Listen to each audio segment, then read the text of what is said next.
stand, please. Do you affirm under penalty of perjury that the information you provide will be the truth, the whole truth, and nothing but the truth? Yes. Okay, thank you. Could you please give us your first and last name and spell both of them for us? My name is Marvina Haynes, spelled M-A-R-V as in Victor, I-N-A. Last name Haynes, H-A-Y-N-E-S. All right, Ms. Haynes, as you're asked questions, I will ask you to just pause before you respond so we don't talk over each other. Thank you. Okay, Ms. McGinn, is this your witness again? Yes. Thank you, Your Honor. Ms. Haynes, how old are you? I'm 39. Where do you live? North Minneapolis. How long have you lived in Minnesota? I'm born and raised here. Do you have family here? Yes. What are the names of your siblings that live in Minnesota? Sherer, Harris, Cynthia Haynes, Lakeisha Williams, and Marvin Haynes. Does Marquita Haynes live with you? Or does she live in Minnesota as well? Yes. Is Marvin your older or younger brother? He's my younger brother. Is Marvin your younger brother the petitioner in this matter? Yes. I want to take you back to May of 2004. How old were you then? 20. And May 16th, 2004 was the day of the shooting of Harry Sherer. Do you remember that day? Yes. How do you remember it so well? I remember it because a few days after that, our house got raided, and they took Marvin for a curfew ticket. Okay, so let's go back to the day, May 16th. Okay. Do you remember where you were living then? I was living at 2211 Bryant Avenue North. May 16th was on a Sunday. What were most Sundays like for you when you were 20? Just normal stuff. I had already moved out of my mom's house, and so normally I would just like get my babies ready and go visit my mom. Just stop by. Was this Sunday, May 16th, any different from your usual Sundays? Yes. How? My brother had came to my house previously and took a pair of shoes of mine, a pair of Nikes. And so as I was getting dressed that Sunday morning, I was looking for my shoes and I couldn't find them. And I remember Marvin had came over. I had already moved out and had access to things that my other siblings who still lived in the house with my mom didn't. Okay. Did you fight with your brother Marvin often? Just sibling stuff. What was your relationship like with Marvin up to this point? We came from a two-parent household where we were raised together, and so it's like a good relationship. So on Sunday, May 16th, you testified that you were upset with your brother because he took your shoes? Yes. Did you do anything about it? Yeah, I got in my car because I couldn't put my shoes on, and I drove over to my mom's house and to confront Marvin about my shoes. Do you remember around what time you went over there? I know it was around like 10 a.m., a couple minutes before that, because my sister, who had always went to church, her, my mom, and my other siblings, was still at the house waiting on their church van to come, and it had came late that day. Okay, so just to clarify, when you got to your mom's house, who did you see there? I see my sister Sharita, my sister Marquita, and the rest of the folks that live there. Marvin was sleeping on the couch, and so... Okay, so you said you went over there to argue with Marvin. What did you do when you got to the house? I tried to wake him up, but he wasn't really interested in the conversation. Did he give you your shoes back? No. And what did you do after this fight was over? I eventually left after the church bus had picked up my other siblings. I eventually left. Do you remember around what time this would have been? I want to say it was around like 10:30-ish. Okay. So to be fair, so you left the home at 10:30. Around that time, yep. And where was Marvin when you left the home? He was still sleeping on the couch. He was acting as if he didn't even hear me in his ear. Okay. Put yourself in that moment for a bit and try to remember arguing with Marvin. And I want you to think about how Marvin spoke to you in 2004. Could you explain to me how he spoke back then? Describe it. We are born and raised in like an urban community, and so more like slang talk. He was telling me like to get the hell out of his face. He just didn't want to hear it. Okay. If we were back in 2004 and someone were to describe a person as speaking with clarity and as if he had an education, would you understand that person to be describing your brother Marvin? No. Okay. So now I'm going to jump forward a few days. May 19th of 2004. Mm-hmm. That was the day that Marvin was arrested. And later that night, the police searched your mother's home. Do you remember that? Yes. What do you remember? What was it like when the police were there? It was very traumatizing. We didn't have an idea of what was going on.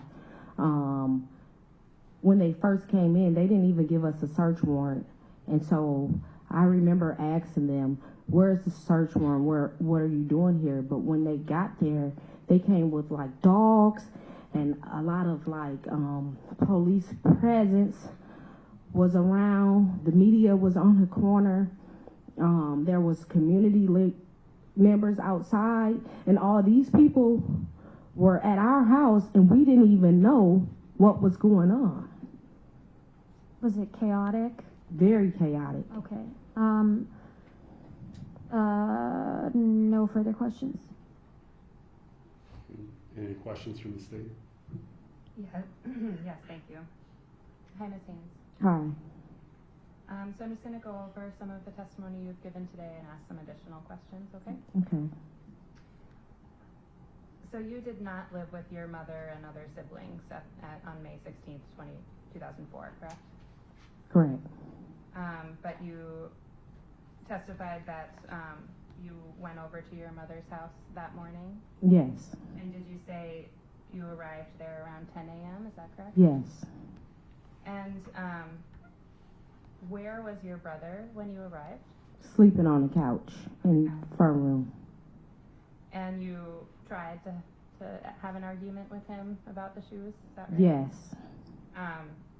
And when you said he kind of wasn't having it or wasn't interested, did he wake up or did he stay asleep the whole time? He stayed asleep the whole time.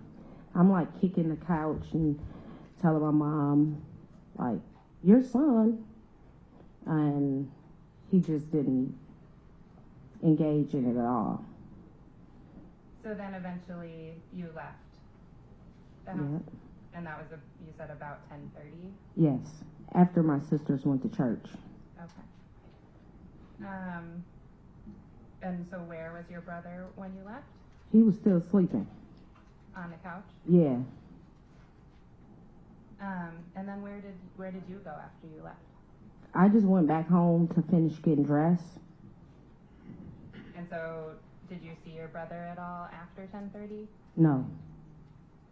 So you don't know where he was or what he was doing after that? No.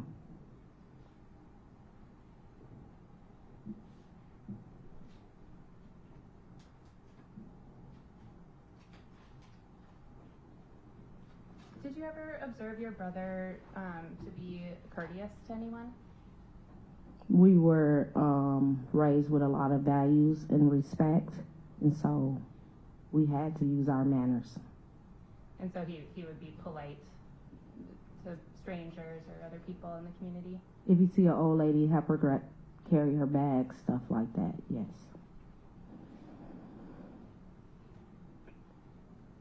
Now, going to May 19th, so this was when the police came and searched your mother's house. You were present at that time? Yes. Do you recall why you were there? I was there because I had younger kids and my mom helped me out with them a lot. And so if I wasn't home, I'll be at my mom's. Okay. And so you testified that you tried to ask the police, where's the search warrant? Try to ask them why they're there. Yes. And so you remember that, correct? Yes. Do you remember an officer asking you any questions? Not in like a formal interview or anything like that. They were just like, I can recall them going into one room saying they needed some black stuff, and just like going through the house very loud, and just blurting out stuff. And I was blurting out stuff at them also because I wanted to know, why didn't they give us a warrant prior to coming to the house? Why is the media here outside of our house? What's going on here? And at that moment, that's when we found out that my brother situation. Mm-hmm. So do you recall an officer asking you when was the last time you saw your brother? No. You don't remember that? I can't remember exactly what all the words were being exchanged. I just recall me asking them for the search warrant, them saying some stuff, and then eventually they collected us all and put us all in the front room.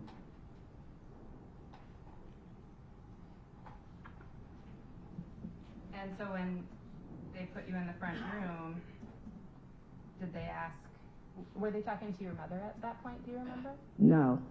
Were they talking to any of your other siblings? No, I don't remember them like talking to anybody. We were all just sitting there talking amongst each other, so it was more like a community conversation over an officer speaking to me. I mean, like a family conversation, like what's going on, what are you doing here, stuff like that, instead of like an officer sitting with us, like asking us anything. No, that didn't happen. Do you remember an officer asking for your name? No. Did you know that at the time that they were executing that search warrant, they were audio recording what was going on in the house at the time? No, they never told us that. Did you know that a transcript was made of that audio recording? No, not at that time. And so you're saying you don't remember kind of what maybe an officer asked you or what your responses might have been back, right? Right. If I showed you a transcript of that conversation, would that perhaps help refresh your recollection? You can show it to me. Your Honor, may I approach? Sure.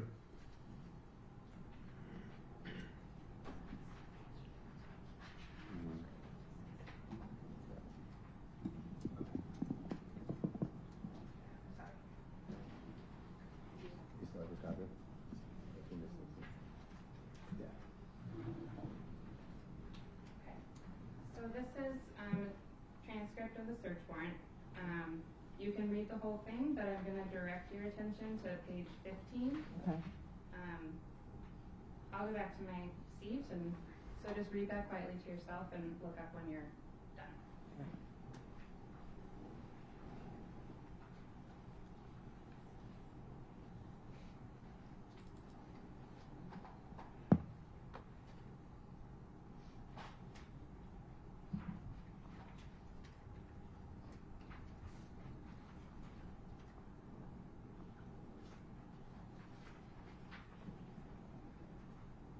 Does that help you recall if you spoke to any officers on that day?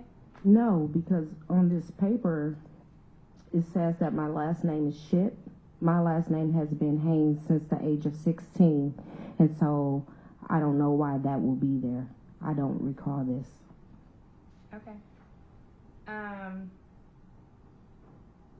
anything else lower down on the page or turning on to the next page?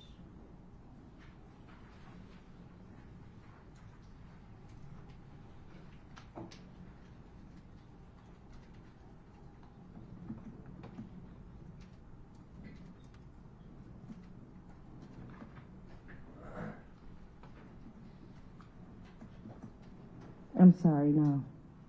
Okay.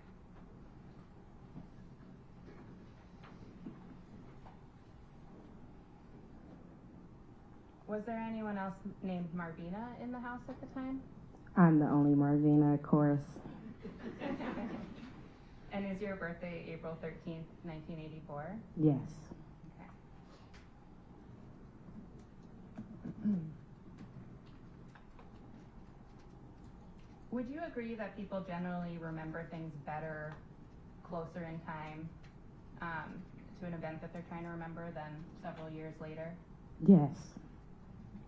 And so if, you know, you told an officer that you hadn't seen your brother for at least a week on May 19th, would you agree that that may be more accurate than what you may remember now? No. I don't recall ever talking to an officer. Okay, I'll come up and take that paper back. Thank you.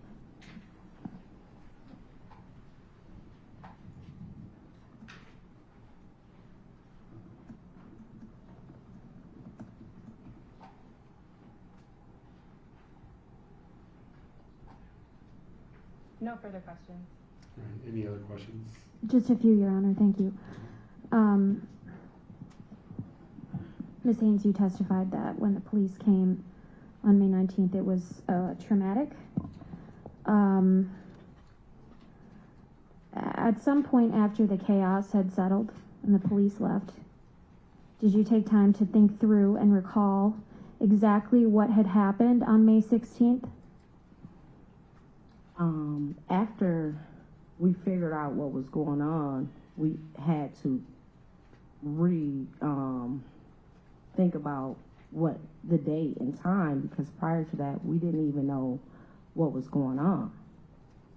So upon learning about your brother's arrest, did that cause you to think about what happened on the day that he was accused to have shot Harry Sherer? Yes.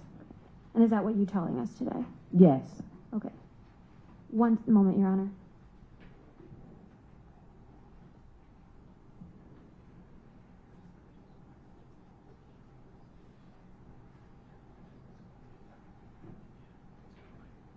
No further questions. All right, anything else from the state based on that single question? Just one more. Okay. You testified earlier today that you learned while the police were at your mother's house why your brother had been arrested, correct? Mm-hmm.